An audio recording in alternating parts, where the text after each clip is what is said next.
back to the Browns Beat podcast. I am one half of your co-host, Tristan, and I'm here with my man, Derek. Derek, we have got a very, very exciting show today. This has been a show that we have been so excited to get recorded because the big thing for today is we are going to be going through our top-ranked NFL draft QB prospects. And it's going to be very fun. We haven't told each other anything, so we don't know where we're ranking these guys. All we know is that there's like maybe a couple of guys that we know for sure that we probably will disagree on based off like previous comments and stuff. But this is going to be an exciting podcast from that aspect. But before we even get into that, we are going to be talking about the NFL awards, specifically related to the Browns, who had a very good showing at the NFL awards. So, Derek, let me put it over to you, man. How excited are you for this show? And just kind of like, wow. Like, what was your overall thoughts of the Browns award? Like, I was not expecting all four. That was insane. Yeah, I mean, I was blown away. I completely forgot that it was happening, to be honest with you. And obviously, I mean, we'll dive into it, but like one of them for sure I thought was going to happen. I thought maybe some stuff behind the scenes was going to cause it not to happen. But you know, with a couple of these, it's like, man, we got our recognition. We did. And you know, a lot of these, I think all of them are deserved, right? And we'll talk about each of them individually, but you talk about a huge night for the city of Cleveland and a huge night for the Browns organization. And Tristan, I don't know about you, but for me, last night was the biggest fuck you to the NFL. Fuck you and all this Cleveland is Cleveland bull. And yes, I'm starting this strong because listen, all I've heard, all on social media, Twitter, TikTok, whatever, man, Cleveland, why did they, like, why? Guess what? We're fucking here and we're not going away. 2-time coach of the year, defensive player of the year, assistant coach of the year, hell, even comeback player of the year. And everybody's like, why? It's because we're here. This is not the same team. This is not the same organization. We're different. And it's about time that we get the recognition and the attention that we deserve. And that's what this is. And that is why this is such a huge, huge deal. Because on a national stage, the Browns were recognized in 4 different categories. So I'm absolutely pumped, if you can't tell. Absolutely, man. And I think we've got every right to be. You know, everything that you just said, like, I completely agree with you. This is a big statement for where we are as a franchise now. Because remember, these are NFL writers. These are people that are well connected, well sourced within the NFL sphere, and we're getting respect from those people. And that means something. It absolutely means something because these are the people that cover the sport the closest, and it shows you the respect that the Cleveland Browns now have in the NFL sphere. You know, something I did want to touch on before we got into that was just the negative media that has been kind of circulating this team for a while. But I feel now it's time to like just quickly talk about it and kind of nip it in the bud because I think it's getting out of hand. This team, this organization has completely changed over the past several years. And we can thank Paulie Podesta, we can thank Andrew Berry, we can thank Kevin Stefanski, and ultimately we do have to give some form of recognition to ownership because it does seem like they are kind of taking a step back, but also willing to put the resources forward to building this program. So it's building this team. With that being said, last offseason, rightfully so, there were a lot of question marks. And there was a lot of concern over where we were kind of going because we just got off of Baker Mayfield and the year after didn't really go as well as we were hoping. Deshaun didn't look that great, right? There were a lot of questions.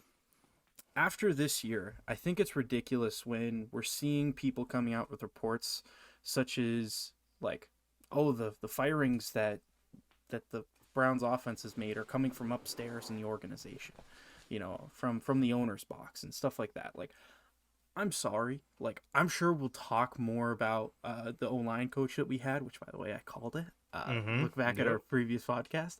Um, but just the kind of like just this, like, people are projecting and people are like just believing falsely that there's still some form of wrongdoing happening within this organization.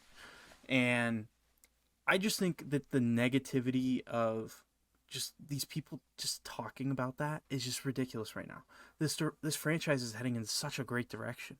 We've got a coach of the year candidate who, well, coach of the year actually, Mm-hmm. not even candidate, who's won it 2 times in the past 4 years. Like, stable organizations do that. The guy that we brought in after Joe Woods just won assistant coach of the year. Stable organizations do that. Stable organizations have a defensive player of the year that they develop.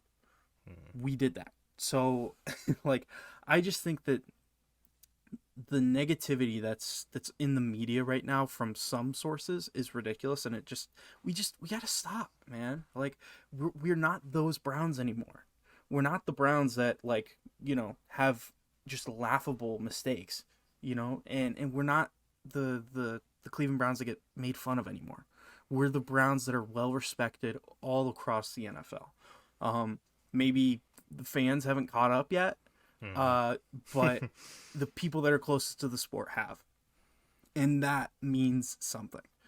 Um, and I'm sorry, but any type of report or any type of person that I see, unless it's like a grade A source like Mary Kay Cabot, that is saying like, oh, there's some dysfunction going on in the organization, like, oh, the owner is making the offensive personnel hires, the owner hired Ken Dorsey. I'm gonna tune it out, and I'm not gonna. I mean, we really haven't talked about that stuff on here, and I think we've been doing a good job of preventing that type of negative media leaking out. It's from us Mm-hmm. specifically, but it's something I'm not going to recognize anymore from this point forward, because I'm happy with where this team is at, and I'm happy with the direction and the trajectory that we're going on. So, Derek, before we get into the awards, did you have any other comments on that, or were you kind of ready to get into it? I'm ready. Let's go. All right. So, first things first, let's start off with the first award of the night that was announced. Jim Schwartz, Yep. NFL Assistant of the Year, for his work with this Cleveland Browns defense. And, um, yeah, well deserved. Well deserved. Were there potentially other people that you could argue should have gotten it over him? I think the best argument would have been for Mike McDonald in Baltimore, because that defense was just as good. Um, but I think that Schwartz, I mean, for me, it was a coin toss between those two. Um, and they both did a spectacular job. Although Bobby Slowick also deserves some praise. Ben Johnson deserves some praise. Um, I felt like those were probably the two leading candidates, Schwartz and Mike McDonald. And ultimately, it went Schwartz's way. So, Derek, what were your thoughts on Jim Schwartz winning NFL Assistant of the Year? Yeah, I mean, the funny thing is, a part of me forgetting that the NFL honors were even on was to be honest with you, I totally even forgot about the possibility of Jim Schwartz winning this award. But when I saw it, I was like, oh, yeah, of course. Like, I mean, Jim Schwartz, what he's done this season with this defense has been nothing short of spectacular. And sure, there are the shortcomings, right? The playoff game obviously is a huge negative, but obviously that doesn't count as far as the regular season. These are regular season awards, which is a critical point that people love to overlook, which we'll get into. But what Jim Schwartz has done, like I said, is amazing. And you look at where this defense was last year, couldn't stop jack shit in the middle in the run game, right? We were awful. Jadeveon Clowney was not the guy with Myles Garrett. We were really had a lot of holes in the secondary, right? And it wasn't talent. It was just guys were being used the wrong way. Joe Woods just absolutely took a bunch of talent and used them in ways they shouldn't be used, and it showed. This season, Jim Schwartz comes in, does a lot of the things we talked about. Use JOK the way you should use JOK. We talked about him on the last episode. Playing a lot more man. Yep. How good he has been, having him play more freely, which I still think he can get even better. So yeah, that you mentioned it, played a lot more man with your corners, right? All those guys, they have their certain skill sets each, but when you put the corners in man and Denzel Ward can play at a high level again, Emerson in year 2 plays at an extremely high level. Greg Newsome, even though I think he wasn't as great as, I expected him to be, I thought he had a really good year. And then you look at what Delpit did. And Thornhill, even though he didn't have a great year and he was off and on injured, he was solid, which is what we needed. The defensive line. You fixed your issues up front. You finally got Myles Garrett some help with Zadarius Smith. You add Dalvin Tomlinson to the middle, and it's not just about the talent that was brought in. It's about what you did with the talent that was brought in. You had this defense gone from last season, one of the worst defenses in the NFL, certainly terrible against the run, and you bring them into this season, add everything you add, use guys the way they should be used, and you turn them into one of, if not the best defenses in the NFL. Top 3 for sure. That is huge. That is absolutely huge. Anytime you can go into an organization and turn a weakness into a very much a strength. And I'll get into this later with Miles, but how did the Browns win? You won off of your defense, stepping up and making big time stops when you needed. That's Jim Schwartz, right? It's obviously a bit of Stefanski, a bit of Andrew Berry, but Jim Schwartz did an absolutely phenomenal job this year. And, I don't think you can really put it into words what he meant for the Browns this past season. But Tristan, Jim Schwartz, Assistant of the Year. I don't think you'll disagree with me, but what would you like to add to what I just said there? Yeah, for me, the when I look at the job that Jim Schwartz has done, it's about how he got the most out of the players we had already had the year before. That's what's most impressive for me, because Dalvin Tomlinson, obviously signing him was a huge move, but at the same token, a lot of that did rest on Andrew Berry's shoulders. A lot of these new additions were through Andrew Berry. But what highlights good coaching, in my opinion, is the ability to get the absolute most out of your players. And Jim Schwartz did that to a T this year. I mean, we talked about JOK's resurgence. Week after week, he was improving, which is another sign of great coaching. And he got to a point where towards the end there, I mean, he was playing at certainly playing at a Pro Bowl level. Pro Bowl / All Pro, like he was getting to that level. When we look at our corners, like Denzel Ward was the guy that, people were not happy with last offseason. This time last year, people were saying maybe it's time to start considering trading him. Excuse me, because he had too high of a cap hit, and we had 2 guys below him that were good and young, and he's injured too much, and there was all these questions. And then this year, he's put in a position where he can just man up majority of the time, and he looks like this was the best he's played since his rookie year, and I would even argue like way better than his rookie year. This was the best we've ever seen him play. You look at Grant Delpit, the transformation he had. He was a guy that, we were talking about as a potential liability to start this year. And he ended up becoming a strength. Obviously ended up getting hurt.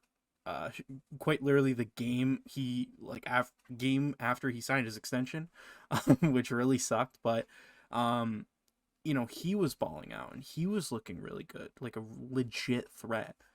And, you can go around, like, there's other guys there too. Jordan Elliott, we saw a hell of a lot more out of. Alex Wright, especially down the stretch, we saw a hell of a lot more out of.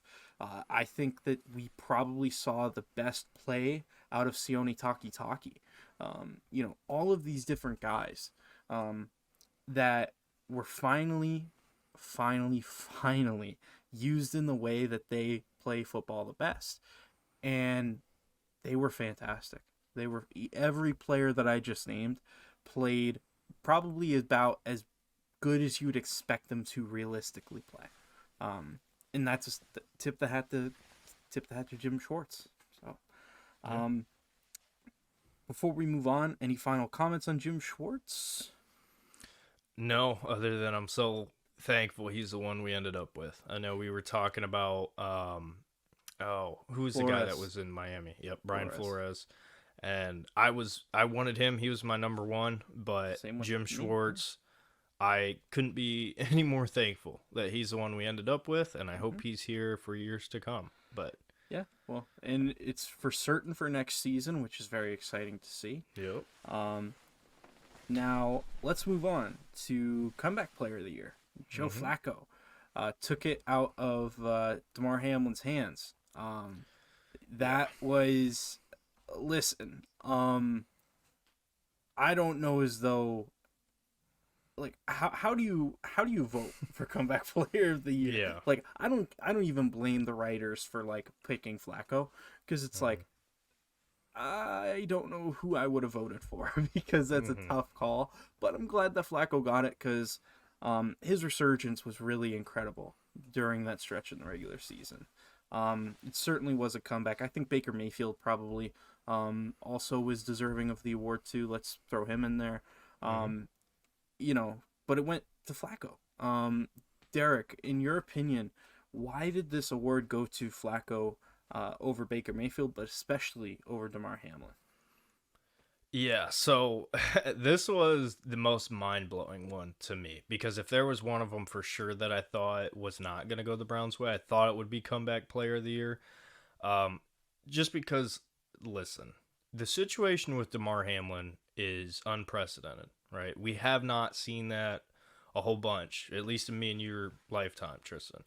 So when you have a situation like that, and then you have a guy who gets brought back to life, and then plays. He didn't play a whole lot, and he barely did anything. And that's not disrespectful to him. That's just the reality of the situation. So when you look at comeback player of the year, to me, that award is somebody who exploded on the scene, right? Somebody who maybe was good before, or all of a sudden had a really big breakout year. That's how I view comeback player of the year.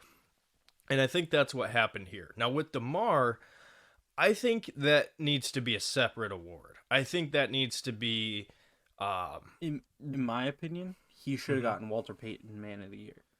That's what I would have given him. Because, especially because he's been doing a lot of charitable stuff with, like, especially with, I can't remember the machines. You know what I'm talking about, though. The specific heart machines, he's been getting them into, I think it's schools, is where he's been getting them into. In his story, I felt like that was a more appropriate award for him. Yeah. But I agree with you. Keep going. I don't mean to cut you off. No, you're good. Yeah, I just think there needs to be a separate category. I think there needs to be a separate category for the Alex Smiths of the world, right, who came back from that injury and was able to take a couple more snaps, Damar Hamlin. And the unfortunate reality is football, there's going to be more, right? There's going to be more unbelievable, sad, horrific injuries. That's the game of football, college, high school, NFL, right? And even younger than that. That's why it's so dangerous to play this game. That's why there's the debates. Should you get your kids in, right? But I think that is the better thing to do here. Make a separate award. Now, with that being said, obviously, thank God above that Damar Hamlin is alive. He's well. And he was able to play again. That's awesome. But for me, again, I think comeback player of the year is different than what he necessarily came back from, if that makes sense. So I think the NFL missed a huge opportunity there to introduce this. I mean, there's still time, but they're going to have to figure that out. They're going to have to figure something out with that. Now, with Joe Flacco compared to Baker Mayfield, compared to anybody else who had a really good year, I think here's the thing, and this is what makes it so special. Joe Flacco was a forgotten about veteran quarterback who was sitting on his couch, and you had a team in the Cleveland Browns that were loaded with talent that one by one went down, right? Left tackle, right tackle, backup right tackle, running back, quarterback, quarterback. Like one by one, the dominoes fell to the point where it was like we were talking, who's the best option? There's really like nobody out there. Nick Foles, Cam Newton, Joe Flacco ended up being the one who played for a division rival, won a Super Bowl for a division rival, came to Cleveland, the city embraced him, and ended up finishing the year 11-6 and a playoff appearance when the Browns had no business being in that spot. And Joe Flacco deserves a lot of credit for that. You talk about the 300-plus yard games that he had repeatedly over and over and over. And was he perfect? No. But in terms of somebody coming off their couch, joining a practice squad, and then doing what he did was an incredible story.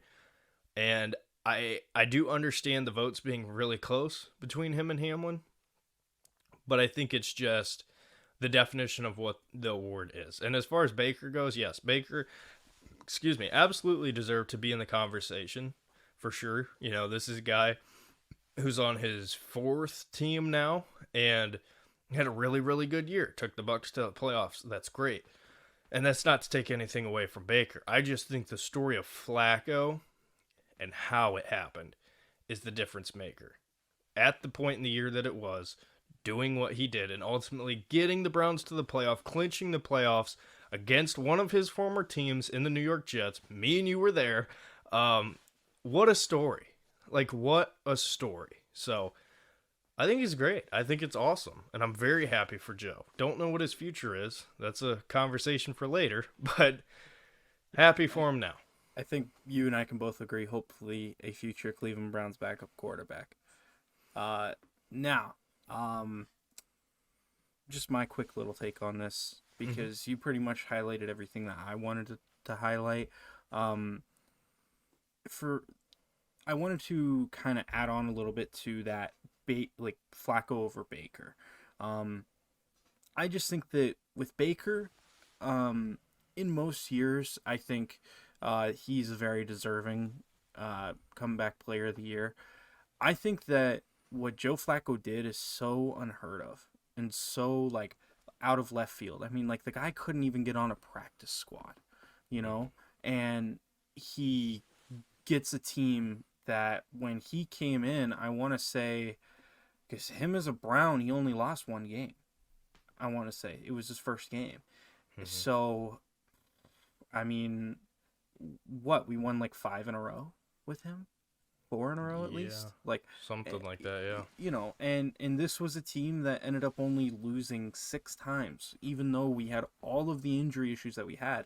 You know, it's unheard of, and this will kind of fuel into my next conversation too, the next conversation we have. But because it's so unheard of, because it's such a weird and random story, and it's because it's also this organization too, the history of this organization, it makes it just so much of a story that I think it had to be Flacco over Baker. But I think you addressed the Damar Hamlin side of it really, really well. Moving on. Now we're going to start to get into the very controversial ones. So if the other ones were controversial, especially Flacco, because, you know, obviously. But now it's getting into like the people were pissed online debate.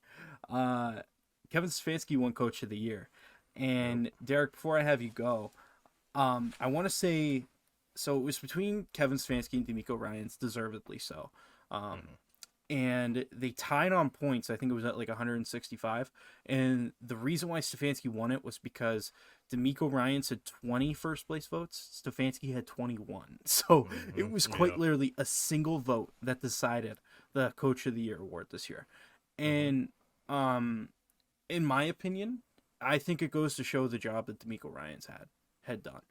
Because I want to say in just about any other year, that this award's been around for as long as I can remember. This is probably the second best coaching job we have seen, arguably the first. And I think there's an argument for it.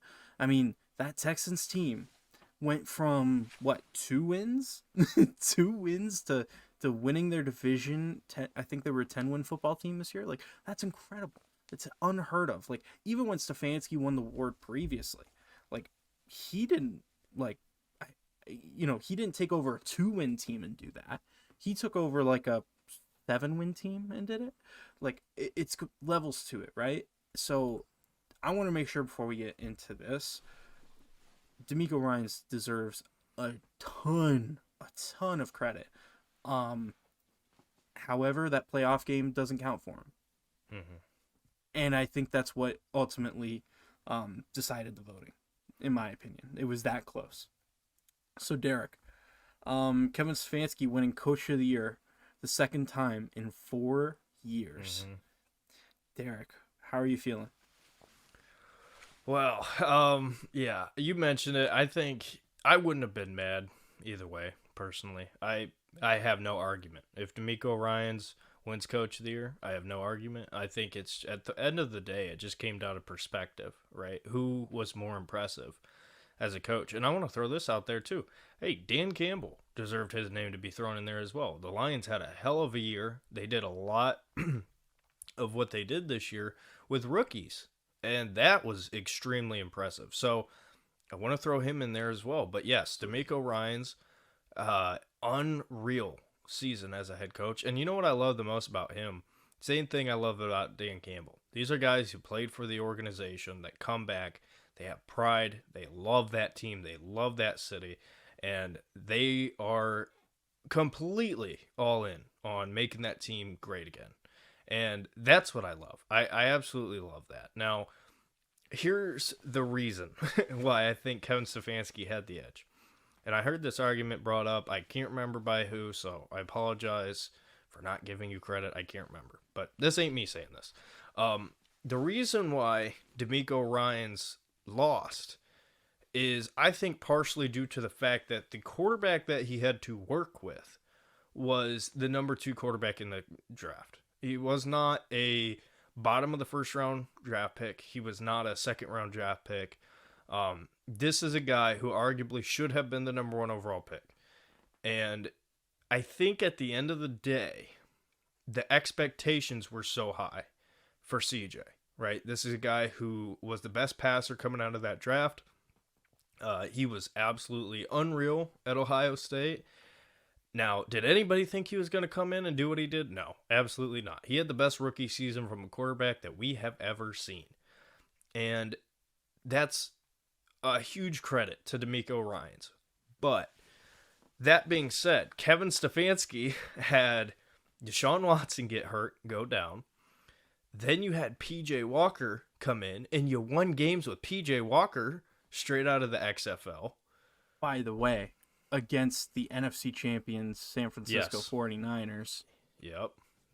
That's a huge factor in this as well.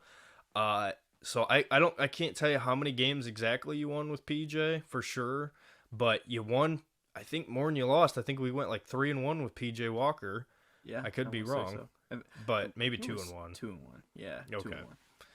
Well, regardless, you had a winning record with PJ Walker as your starting quarterback, and then you have Dorian Thompson-Robinson, DTR. You want to talk about rookie quarterbacks? This is what, a 5th round, 6th round? I think 5th round. I want to say we got him in the 5th, yeah.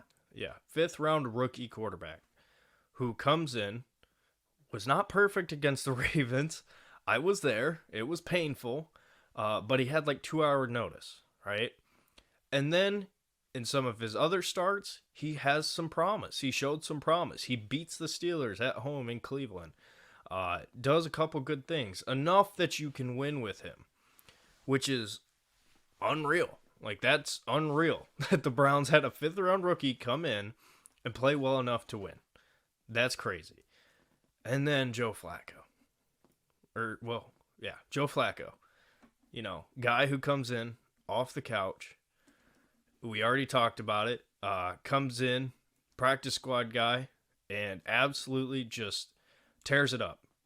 Right? This is a guy who won a Super Bowl, had done a lot of great things in his career, but at the age that he was at, to get him in, short notice, learn the offense, execute the offense, grow enough trust with him to expand on the offense a little bit, and finish the year 11-6 is unreal. Now, technically, it's 5 quarterbacks. I'm not really counting Jeff Driscoll.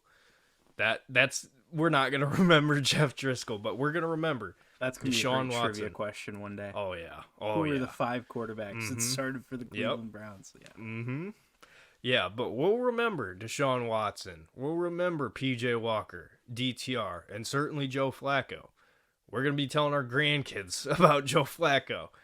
But, all that being said, everything from the key position of quarterback to the heart and soul of your team of Nick Chubb going down, along with your key pieces on your offensive line, to maintain this team, right? To keep the locker room intact, to go out there and win games, no matter how you had to do it, right? I said it was on the back of the defense. Yes, I agree.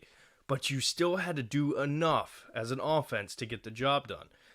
And through play calling, through execution, Stefanski did it. And, you said it. He's been here 4 seasons, which is crazy. Time flies.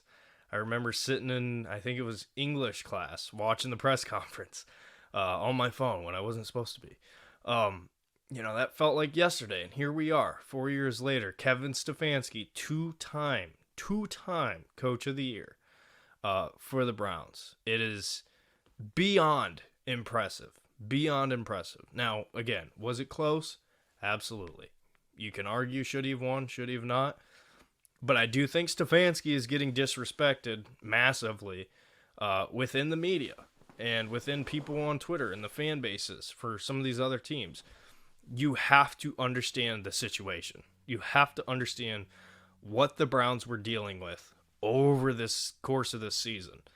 When you look at it from that perspective and you actually dive into it, then you look at it and say, wow, okay, yeah. Sure, it's not as good as a story as rookie quarterback comes in, turns the team around immediately.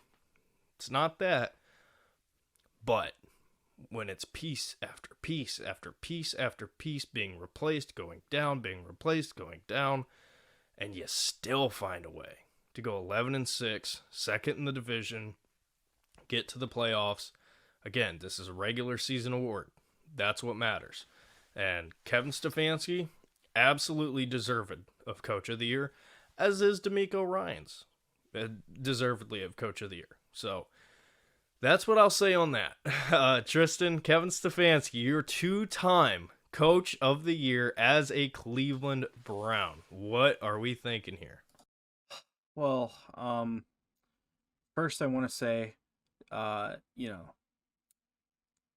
man, those Baker Bros were not happy with this outcome. No, I'm just playing. I think when we look at Kevin's time as Browns head coach, I mean, outside of the 1 year, I mean, I guess you could say 2, although you didn't have Deshaun for the whole year, he was suspended, so that's tough. But outside of, I would say, 1 year where you were below expectations by a good amount, I think he's done a spectacular job here. I think that ultimately we've got to give credit to Paul DePodesta. DePodesta, when we hired Kitchens back, DePodesta wanted Stefanski, an unheard of head coach who nobody was interviewing, or an unheard of OC in Minnesota that nobody was interviewing for a head coach gig. And then the second time around, after Kitchens was let go, he persisted. He was his guy. And, he also brought in Andrew Barry, who works seamlessly with Kevin Stefanski. So I think that Paul DePodesta deserves a lot of the credit for the stuff that's going on in the organization. And I don't think he gets enough credit, to be honest with you.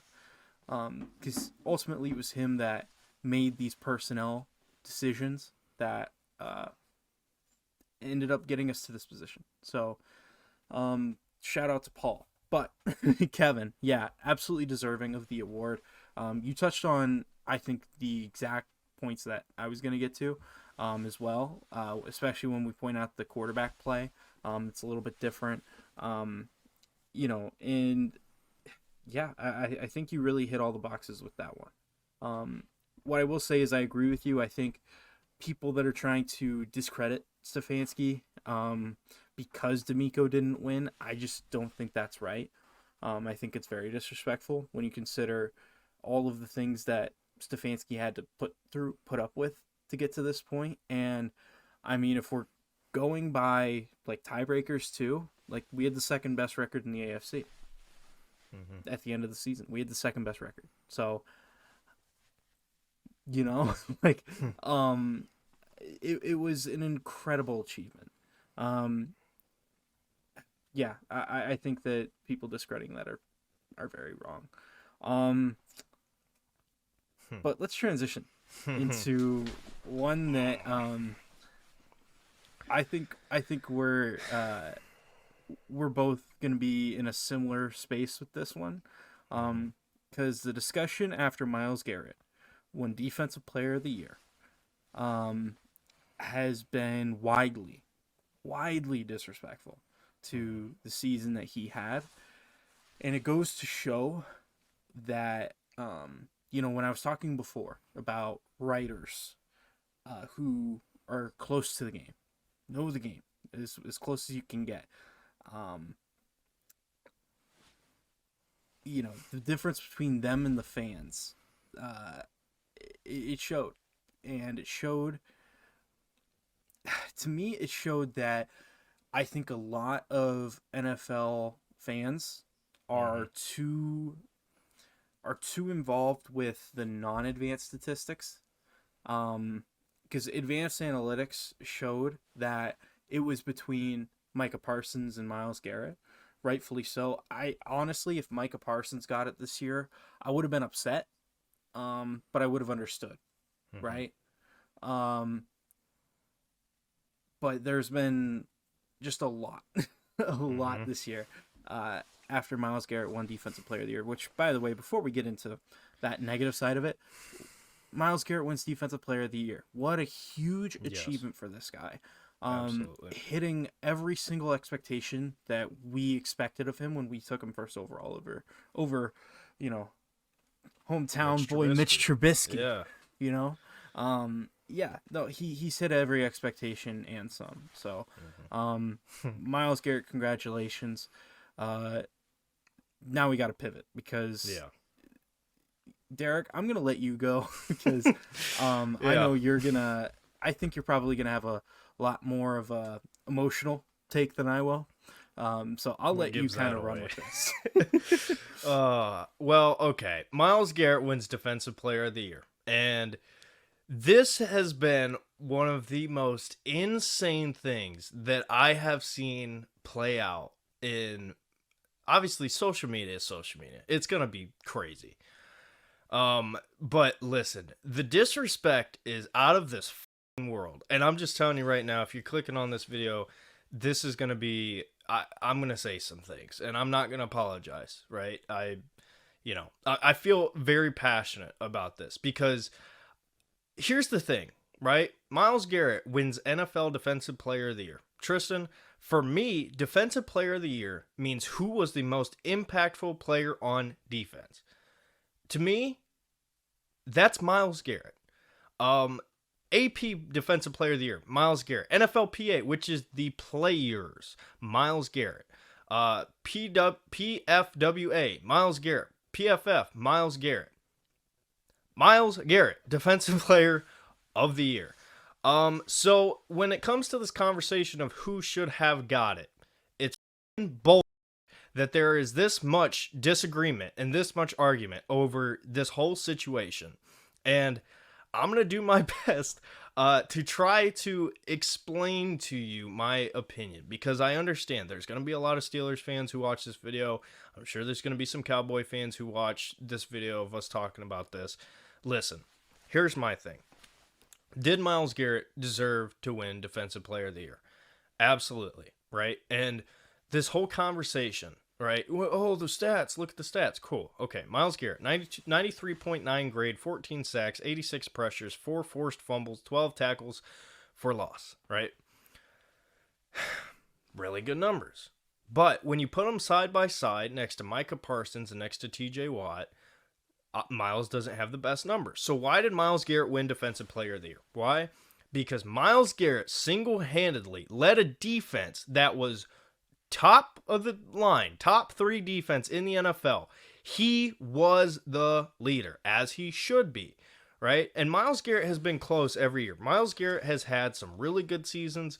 He has had some where we've like, okay, we need to see more. But here's the thing, right? And let's just rip the Band-Aid off. TJ Watt tweets out before the NFL honors, nothing I'm not used to. First of all, TJ Watt, you are an absolute, and I mean that the most disrespectful way possible. First of all, you didn't even show up to the awards, which I don't necessarily have a problem with. Like, if you don't want to go, that's fine. You're not going to win. I'm not saying you have to show up and pretend to be happy if you're not happy. But at the very least, if somebody beats you, you should have enough respect to congratulate them in whatever it is. I don't care, right? And if you want to say politics, right? If somebody beats you in a vote, you should congratulate them. If somebody beats you after a game, sportsmanship, congratulate them. Doesn't mean you got to be happy. Go ahead. Like Micah Parsons did. Exactly. And I'm getting to it. TJ Watt made himself look absolutely horrible yesterday. And it doesn't help that the horrible fan base that is the Pittsburgh Steelers fan base is putting just absolute gasoline on the fire, right? And let me tell you something. Let's pivot here real fast because I want to talk about this. The Pittsburgh Steelers organization has been treated as if they are the best thing to ever exist to football, and I'm sick and tired of it. They have gotten every call. They act as if they're entitled to everything.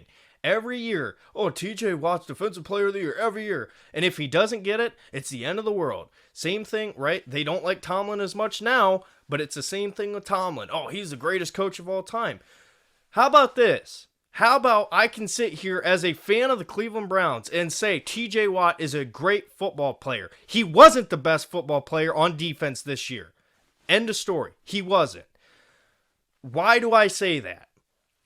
The reason why I say that, and you mentioned Micah Parsons. Let's just read it. Micah Parsons responding to somebody, one of these dumbass Steelers fans. Oh, look at the numbers.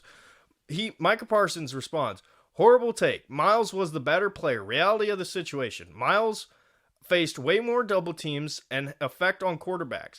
Fans got to stop looking at stats and watch the film. Okay, let's talk about that.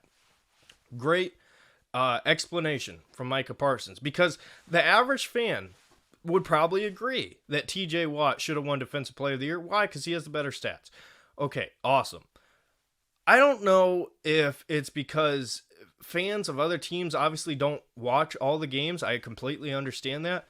But let me explain something to you. The Browns' defense last year was horrible. It was atrocious. We can admit that. Everybody can admit that. The Browns sucked last year defensively. And yes, some guys were brought in this year. Zadarius Smith was a huge part. Dalvin Tomlinson was a huge part. You know why Myles Garrett didn't win Defensive Player of the Year the last couple years? It's because he had to do it all himself. Myles Garrett has been asked to do everything himself defensively for the Browns for many, many years. Since he was brought into this team, we have failed to surround him with talent, especially on the defensive line.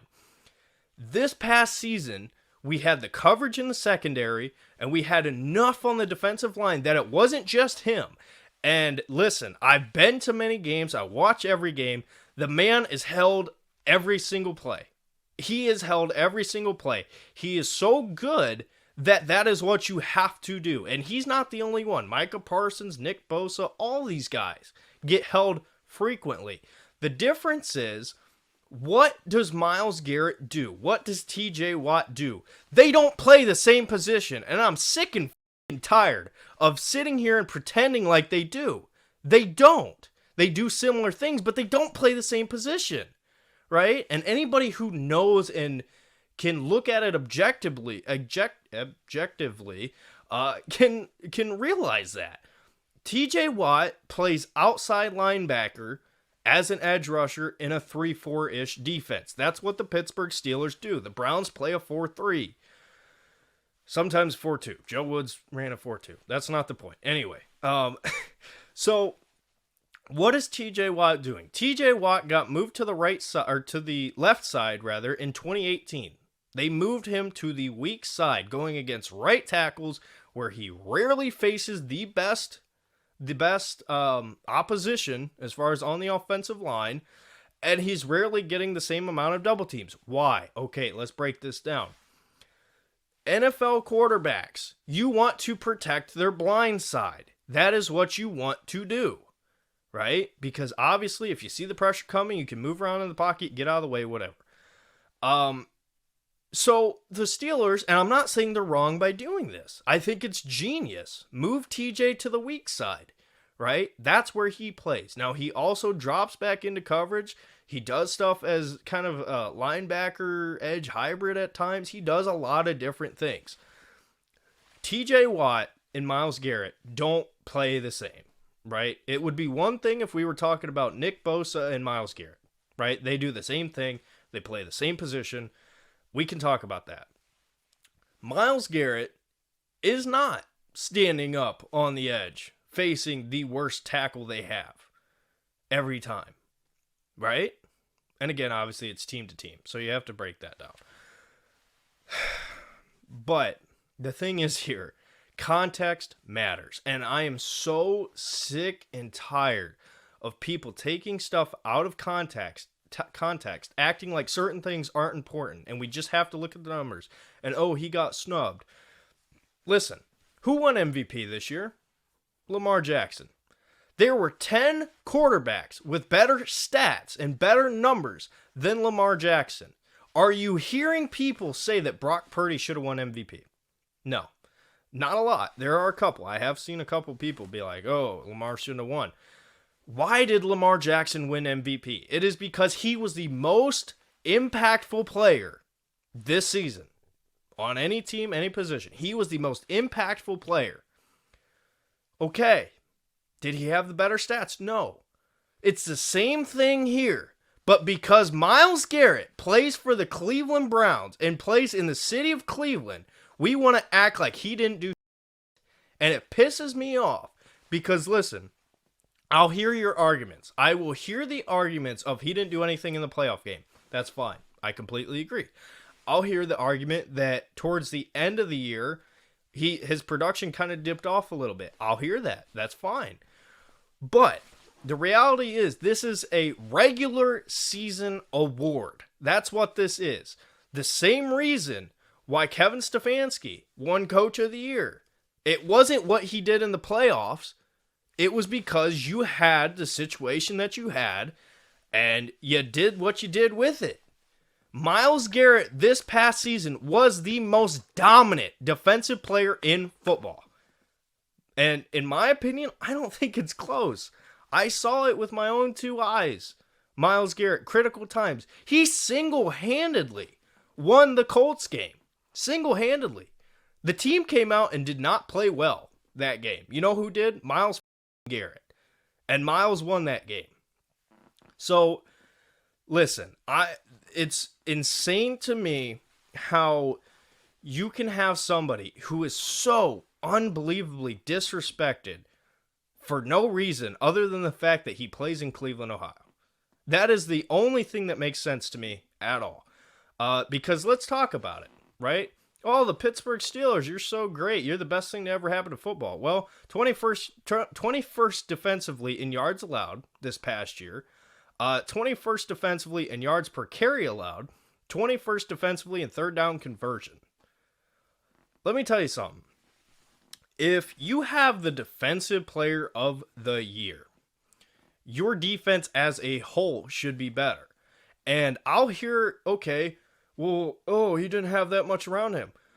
Let me tell you something. TJ Watt, since he's been in the NFL, has had a lot more help on that defensive line than Myles Garrett has. Cameron Hayward, as much as I don't like him, he's one of the players that for whatever reason I can respect how good he is, but I just don't like him because he's a Steeler. That's just what it is. But I can recognize how good he is in the middle. He's a fantastic, dominant player, right? You've had him. You had Bud Dupree, which now you can look at and be like, oh, what's Bud Dupree? But guess what? In Pittsburgh, in that scheme, Bud Dupree was great. And now you have Alex Highsmith, who is great in your scheme. So to sit here and say that TJ Watt got snubbed and this is ridiculous and, oh, the NFL scriptwriters rigged this shit. No. Here's the reality. You can't admit that somebody was better than your hero.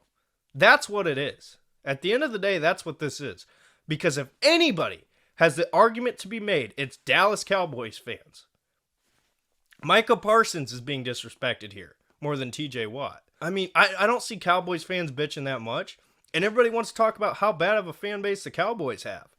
I'm here to tell you the Pittsburgh Steelers have the worst fan base in the NFL and in sports. And I have no problem saying that. Because listen, I know a lot of Steelers fans. I have great close relationships with a lot of Steelers fans. Family, friends, whatever. Love them to death. Not all of them are bad. But, you know, obviously the Browns, we have our own issues with our fan base. But the fact that these fans have the nerve to sit here and act like this is so fucking criminal, that you don't have to give respect to Myles Garrett at all is insane to me. And you know what pisses me off the most? I know I've been going on a rant and I could go for the next 4 hours. But what pisses me off the most is I'm seeing fans on Twitter talking about TJ Watt didn't win Defensive Player of the Year because of his skin color. That is horseshit. That is so unbelievably low and embarrassing as a fan base that is the excuse that you're going to bring up is because TJ Watt is white. Like, what the is wrong with you? Respectfully. Why are we having this conversation? Again, and collusion, whatever. AP Defensive Player of the Year, NFLPA, voted by the players, Defensive Player of the Year, PFWA Defensive Player of the Year, PFF Defensive Player of the Year. If it was such a screw job, why is everybody making Myles Garrett Defensive Player of the Year? Like, can somebody explain that to me? Because I don't understand. The last thing I'll say, because I gotta shut up or I could keep going. Please, for the love of God, this argument between TJ Watt and Myles Garrett, can we look at it objectively? Can we look at the positions that they play? Can we recognize the fact that Myles Garrett is played all over the defensive line? And he is seeing double and triple teams. And I'm not saying TJ Watt never does. Like, that's not what I'm saying. But here's another thing, Steelers fans. And I'll throw this up on the post edit because this is my you to you. I have never once seen Myles Garrett get put on his ass like I saw DeJuan Jones put TJ Watt on his ass. So you know what? You can sit here and say Cleveland is Cleveland. You. Yes, we are. We're here. We're not going away. You can kiss my ass and suck my dick because I am not putting up with this bullshit of acting like we don't deserve what we got. Because yes, we do. We deserved Coach of the Year, even though it was close. We deserved Defensive Player of the Year, even though there's an argument to be made, but guess what? You know who shouldn't be in that argument? You know who should be third? Your guy. So fuck you. That's all I have to say. Whew. All right. All right. Well, I'll quickly wrap this up because I feel like you expressed a lot of the conversation that I kind of had. Except I know emotionally, you feel this one a lot. And I mean, I do too. It's just not how I typically approach stuff myself. Um, Here's what I'll say. So Max Crosby, I feel like did deserve some recognition too. Yeah, I forgot to mention that. Yes. No, you're fine. You're fine. But at the same token, we've got to apply the same rules to Max Crosby as has been applied to Myles Garrett in the past. His team was not good, so that kind of ruled him out. Um, I'm in total agreement with you that the only fan base, in my opinion, that can argue for Defensive Player of the Year for their guy is the Cowboys for Parsons. Because he gets similar, he pretty much gets the same treatment as Myles, right? And here's what I'll say about TJ. Okay, is double team rate and pass rush win rate. Those stats matter for pass rushers, and TJ Watt happens to be a pass rusher. If TJ Watt is so dominant and is so great, and all of these people that are saying, well, I get that Myles gets doubled and tripled, but TJ gets doubled too. Why does Alex Highsmith have a higher double team rate? I'm just going to let that brew for a sec. Why is it that Alex Highsmith is doubled more than TJ Watt? That isn't me saying necessarily that Alex Highsmith is a better edge rusher than TJ Watt. I don't think that's the case. But Alex Highsmith is doubled more than TJ Watt. The statistics have come out on that, and that is true. At the end of the day, I think what it is I think it's that Steelers scheme. The position he plays makes it that way. It's not like with TJ, you can just have a tackle and slide over a guard because he's in a position where he can drop back in coverage.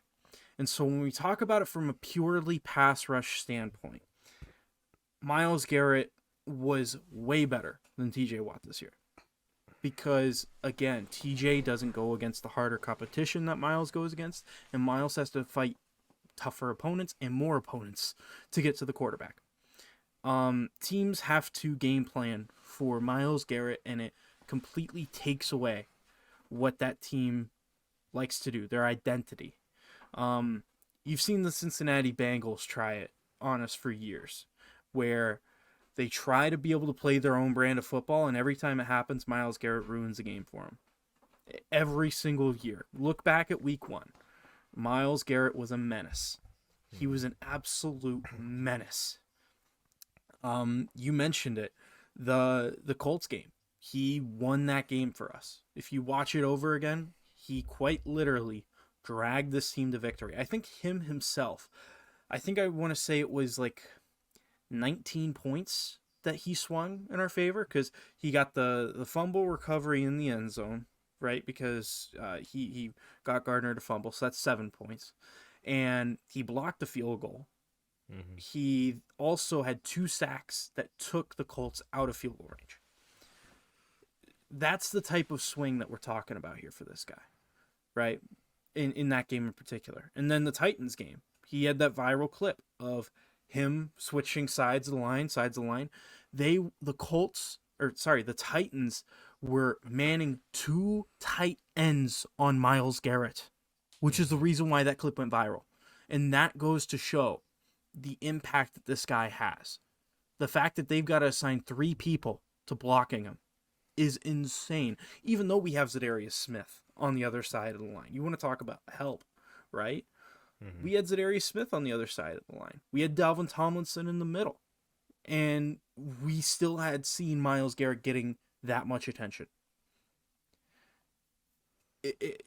I think that the argument for TJ, I think it's a lot of casual fans that look at counting stats and don't look You're at gonna advanced analytics. piss them off with that. And I don't give a shit. I know. Like put on the film, like watch like what Micah Parsons said. Watch what Myles Garrett has to do to generate pressure, which by the way, he generates pressure all the time. All the time. It never gets put on his ass by one guy. Dwan Jones. It does not happen. Right? The only guy who you can argue one-on-one got the better of Myles Garrett this year is Laramie Tunsil. And he's a hell of a left tackle. And I think we can agree there. An incredible left tackle, all-pro player. He probably should have gotten an all-pro nod. So I don't think that we have any arguments there. But Trent Williams against the Niners, he kind of injured Trent Williams. Not like intentionally tried to hurt him, but he threw Trent Williams, one of the best left tackles the NFL's ever seen. He's done that. I think that if you watch the film, you look at the advanced analytics, not just the counting stats, the argument was clearly down to Myles Garrett or Micah Parsons. And by the way, a lot of respect for Micah Parsons after this. Oh, absolutely. Now, he did say Cleveland is Cleveland, which, screw you. Go fuck yourself. But I respect his respect towards Myles Garrett's performance this year. That I will say. And it's clear. Clear as day. I think Micah Parsons is probably next year's Defensive Player of the Year if we're putting early bets on it.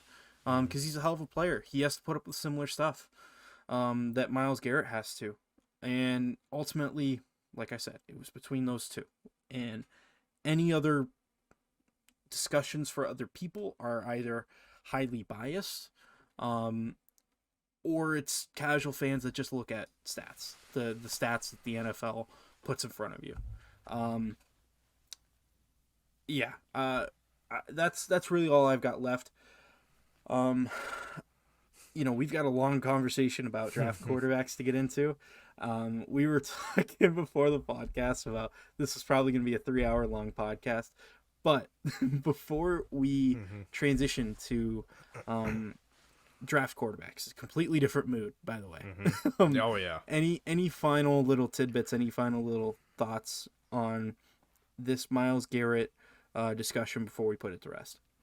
Yeah. I'll say this. I understand if you're still watching at this point and you haven't clicked off after my my rant, you probably think I'm a psychopath and everything I said is crazy. But this is all I want, right? At the end of the day, this is all I want. We as Browns fans, myself and Tristan, and I know the majority of the fan base, there certainly are some who will disagree with this, have a hell of a lot of respect for TJ Watt. Think he's an unbelievable elite player and one of the best in the NFL for sure. I'll go as far as to say, like, Micah Parsons, I would say, is pushing him. He is the best 3-4 edge in the National Football League. Yeah, absolutely. I think we can, you and I can both agree on that. Yeah, I completely agree. And that's the thing. That's what pisses me off the most. Is not my perspective is not TJ Watt is a terrible player or anything like that. I think what he did was absolute horseshit of how he treated this. And this is what I'm asking for, Steelers fans. All I'm asking is that you treat Myles with some respect. I'm not saying you have to think he's the best player of all time, whatever, or even best in the NFL. That's not what I'm asking. All I'm asking is that you give him some respect. And I know there's certainly a big portion of the fan base that does, who absolutely respect Myles Garrett. But I will say this. The stuff with treating TJ Watt as if he's Lawrence Taylor or like the greatest defensive player of all time to ever exist has got to stop. It's just got to stop, right? We can sit here and admit he's unbelievable. He is great. Would I love to have him on my team? Absolutely. But the reality of the situation is this. Whether if you want to admit this or not, I don't care. Doesn't make a difference to me. I know you don't care about my opinion because I've already done pissed you off. But they play two separate positions. Two separate positions in two different defensive styles. right? Is TJ Watt more impactful in that defensive style? Absolutely. Is Myles Garrett more impactful in our defensive style?